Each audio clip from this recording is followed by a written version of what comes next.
Zullen wij lopen? Ja, geef mij ook eens wel.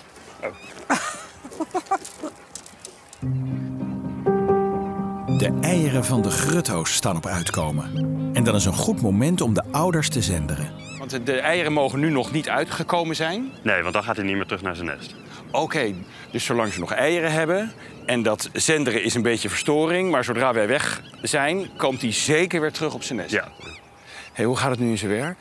We zetten de kooi neer, gaan we hier weer terug. Dan geven die de grutto maximaal een uur de tijd om terug te komen. En dan heb je heel tijdelijk eventjes de grutto in de kooi, in handen. Ja, precies. Dan ga ik ook rennen.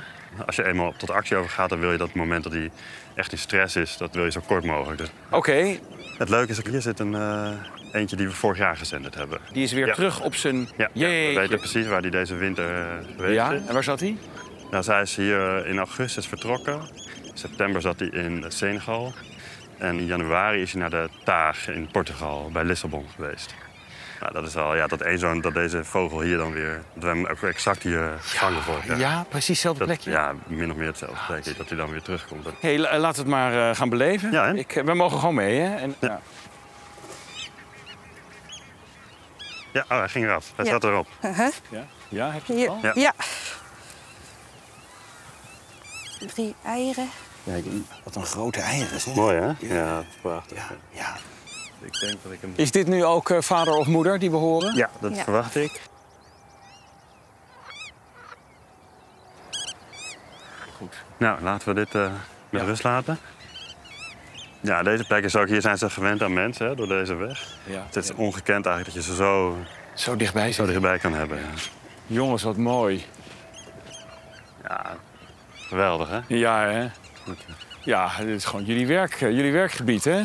En zo vroeg in het voorjaar is het voor jullie natuurlijk ook het moment van... we gaan weer naar buiten. Ja, ja dit is echt de piekdagen van het veldwerk. Want niet alleen grutto's zenderen, maar ook insecten monitoren, vegetatie. Hier doe je het voor? Ja. Oké, nu gaan we gewoon laag zitten en... Ja, precies. Onze snuit... Ja, kijk, we kunnen de kooi maar zien. Je ziet al, er staat een man of vrouw links van. Zo'n zendertje is een soort rugzakje. En dit is dan de grutto, dus hij gaat op zijn rug? Ja, precies. Ja, op zijn... Vleugeltjes? Nee, dit zijn niet? poten. Pootjes? Ja. Oké, zo. Ja. Hebben ze daar helemaal geen last van? Nou ja, dat is natuurlijk een vraag die we heel veel krijgen. En ook een volledig terechte vraag. Ja. We hebben analyses gedaan dat we geen verschil zien met niet gezenderde grutto's. Maar het is natuurlijk altijd, je moet knettervoorzichtig zijn met dit. Dat je eindeloos kritisch bent op jezelf. Door de zenders kunnen de grutto's gevolgd en beschermd worden. Een paar hele belangrijke dingen op globale schaal. Bijvoorbeeld dat ze veel meer gebruik maakten van de Franse kustgebieden dan gedacht. En dat is gebruikt om de jacht op deze soort af te schaffen, die gegevens. Oké, want in Frankrijk wordt er heel veel op allerlei trekvogels gejaagd. Ja, precies. Ja, maar en dus ook langs de kust? Ja, precies. En de grutto is nu mag absoluut niet, omdat het zo'n bedreigde soort is. Want hoeveel procent zakt die populatie? Ja, 5% per jaar. Echt waar? Ja, 5% per jaar gaat eraf? Ja. Ja, zo'n mooi vogel. Ja. Wat is het gevaarlijkste moment in het leven van de grutto? Waar is die het kwetsbaar? Ja, dat lijkt erop dat het vooral het belangrijkste is dat die kuikens niet snel genoeg groot komen. En wat gaat er dan mis? Predatie en te weinig voedsel is. En die twee werken natuurlijk samen. Als er veel voedsel is, dan kan je meer tijd gebruiken om te schuilen. De kuikens eten insecten. Door de zenders weten de onderzoekers waar de grutto's met hun kroos naartoe gaan. In die gebiedjes worden ook insecten geteld. Nou, hoe zullen we het eens aan gaan pakken? Nou, wat we normaal gesproken doen is als je insecten gaat vangen... dat doen we eigenlijk gewoon standaard met een sleepnet. Dus je gaat door de vegetatie heen en dan doen we het even in een bak. Ja, en dan zodat ik je inderdaad weer kan filmen. Precies, wat we tegenkomen. Nee, super.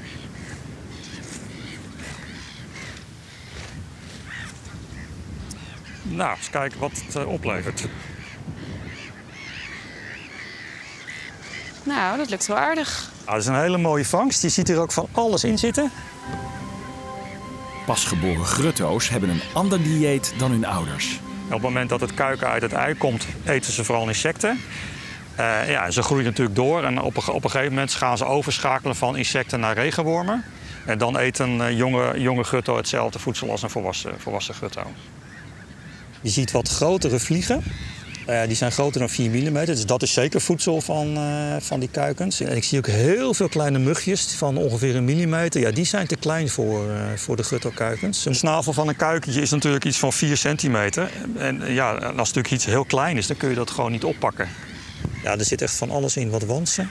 1 keer dat veld door en je hebt wel echt een gigantische opbrengst. Zo. Ja, dan zie je dat er eigenlijk, ondanks het feit dat je ze niet ziet zitten... en als je gaat slepen door de vegetatie, zie je gewoon heel veel insecten daarin zitten.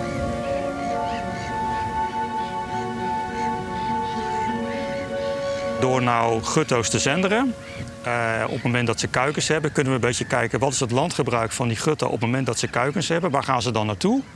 En daar proberen we dan insecten te vangen. En dat vergelijken we dan met percelen daarnaast waar ze niet zitten. En kun je dan een beetje achterhalen wat de sturende factoren zijn die bepalen... wat de keuze is van die oude vogel op het moment dat ze een kuiken hebben wat betreft landgebruik. Een gerupsje van een bladwesp. Oh ja? Zit nu naar beneden of niet? Oh ja, inderdaad. Ik zag ook een spin die al de hele tijd op de kop ligt. Ja, dat is een krabspin. Dat is wel een leuke spin. Dat is een spin die maakt geen web. Maar die zit gewoon in een bloem. En die wacht gewoon tot het bestuiver naar de bloem komt. En dan wordt die gegrepen. Oh, wat slim. Want waarom zou je er achteraan rennen als het naar je toe komt vliegen? Ja, precies. Maar hier zit best nog wel flink wat beesten in die zeg maar voldoen aan die ongeveer 4 mm grens. Dit lijkt best wel goed te zijn. En een goede vangst kunnen de grutto's wel gebruiken, maar dat gaat niet best met de insecten. We zien eigenlijk een enorme achteruitgang in de diversiteit en de aantallen insecten. En dat heeft vooral te maken met het hele intensieve manier van het landgebruik. En dat betekent een lage waterstand, heel veel stikstof op de bodem, heel vaak maaien. Dat pakt gewoon nadelig uit voor insecten en daarmee ook voor weidevogels. En we zijn eigenlijk aan het kijken, als je dat nou om gaat draaien naar een minder intensief gebruik van het land. Dus aanleggen van natuurvriendelijke oevers, bloemrijke weiden, waterstand omhoog, minder vaak maaien. Kun je dan iets betekenen voor herstel biodiversiteit? In dit geval meer insecten en daarmee ook meer voedsel voor de kuikens van gutto's. Ik heb nu dan hier eentje in de hoek. Nou, die heeft echt een soort voelsprieten met hele bijna pluizig-achtige voelsprieten. Ja, dat is een dansmug. En die hebben inderdaad van die gevederde antennes. Ja. Daarmee kunnen ze heel makkelijk de pheromonen opnemen van vrouwtjes. Want heel veel insecten hebben natuurlijk helemaal niet zo'n goed zicht. Dus heel veel communicatie binnen insecten gaat met geuren. Nou, als je in zo'n bakje kijkt, dat zijn makkelijk 400 beesten. En ook met gemak 40, 50 soorten. De focus ligt natuurlijk altijd op weidevogels, want die zijn groot en die staan natuurlijk ook aan de top van de voedselketen. Dus als het met de gutto's goed gaat, dan zit het natuurlijk met alles wat eronder zit aan voedsel, zit het ook waarschijnlijk wel goed. Maar eigenlijk is dit waar het om gaat. Het zijn de insecten, die zijn natuurlijk het belangrijkste in het bestuiven van de planten. Als voedsel voor niet alleen weidevogels, maar ook voor allerlei andere, zoals voor spinnetjes, voor loopkevers, voor allerlei roofwansen. Kijk, daar gaat hij. Hij gaat nu erin. Ja, daar gaat hij. Ja, goed zo. Ga rennen.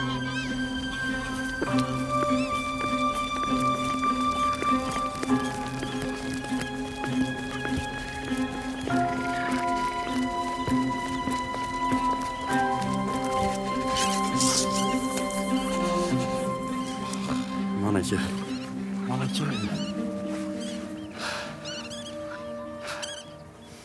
Nou, je had hem goed, zeg.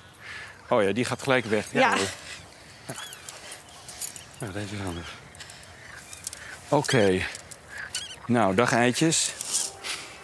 Even rustig blijven. Zo. Nou, die had je. Ja. Oh, pas op, het stoeltje. Ja.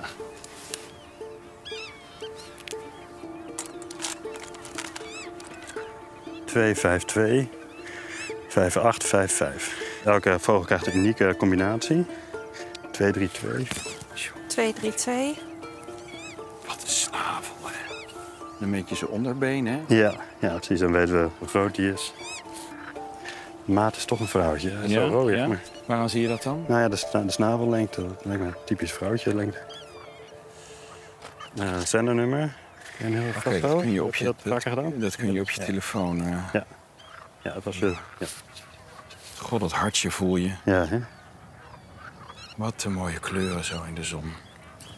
Ja, ik heb hem. Dankjewel. Kom eens Oké, daar gaat de zender om de poten. Ja.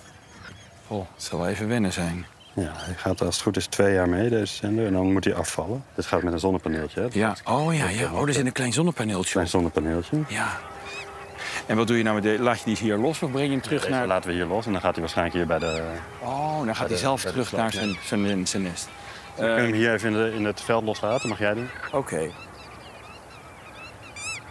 Daar ga je, jongen. Hij vliegt hartstikke mooi weg, hè? Zie je dat? Ja. Gaat volgens het boekje. Dit is hem, hè? Ja. Jee. Gaat hij waarschijnlijk een beetje poetsen zo. Na een korte vlucht neemt onze pas gezenderde grutto weer plaats op haar nest. Ook haar voedselaanbod wordt onderzocht. Dat is een stukje van 20 bij 20 centimeter. 20 centimeter diep. Zo.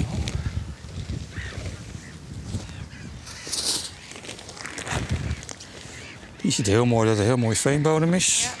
Het is bruin, bruin-zwart. Verkruimelt heel makkelijk. Beetje vochtig. Ik zie hier wel een regenworm. Die is onvolwassen. Waarom kun je dat zien? Dit is de kop. En als hij nou volwassen is, dan zit hier als het ware een verdikking, het zadel. Daar zitten de voortplantingsorganen. Je kunt wormen verdelen in rode wormen en grijze wormen. Dit is eigenlijk een grijze worm. Rode wormen zijn voor weidevogels heel belangrijk, want die zitten meer aan het oppervlak. En wat ze dan doen is dan allerlei dood plantenmateriaal trekken ze de bodem in. En dat is heel belangrijk in het najaar om het overtollige water heel snel in de bodem te krijgen. Waardoor je heel veel opslag krijgt van water wat je in de zomer weer kan gebruiken om zeg maar, je planten te voeden. Dus dat is belangrijk. En die rode regenwormen die komen aan het oppervlak. Dus die zijn veel makkelijker te vangen voor weidevogels. Terwijl voor die grijze moeten ze echt naar op zoek. Maar kijk, deze is wel volwassen. Hier kun je heel mooi de verdikking zien. Achter de kop. Je kunt je wel voorstellen in droge zomers, wanneer die regenwormen wat dieper wegkruipen om aan voldoende vocht te komen, dat ze dan buiten de snavellengte van een grutto komen. En dan zitten er misschien in de bodem best wel veel regenwormen, maar daar kunnen ze gewoon niet bij. Nee. Nou, dat is natuurlijk het probleem met lage grondwaterstand en droge zomers. Is dat er gewoon te weinig aanbod van regenwormen is. Ja, want dan gaat het bodemleven ook meer de diepte in? Ja, gaat meer de diepte in. Of ze gaan in een ruststadium, maar buiten het bereik van de snavel. Dus eigenlijk is het hele idee onderzoeken van wat zijn nou de factoren die bepalen hoe je die voedselvoorziening van die grutto kan en weidevogels in het algemeen kunt verstevigen. Wat zijn nou de factoren die bepalend zijn voor de keuze van die grutto? En op basis daarvan kun je dan ingrepen in het landschap gaan plegen om proberen dat te verstevigen en te versterken.